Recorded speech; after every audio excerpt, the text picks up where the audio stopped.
Opo, nung hindi pa po taniman, sabi niya tatampara po siya sa akin. Nung binigyan ko po siya ng paunang tampa na 1,000, sabi niya kailangan ko raw pong dagdagan ng 5,000. Tapos maya po ako kinukulit sa chat. Sabi niya kailan daw ba dadagdagan yung 1,000 ko, yung 1,000 na binigay ko sa kanya. Tapos ang sabi niya, masipag naman daw po siyang lumusong. At pagkataniman daw po, mag-aaraw-araw daw po siya.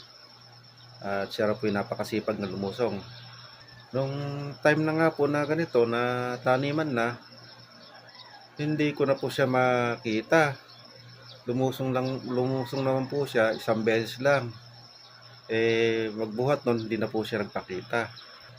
Kaya po ang nangyari ngayon sa akin, noon siya, kinukulit ako sa dagdag ng kanyang tampa. Ngayon po, ako po ang nangungulit sa kanya kung kailan siya tatanim.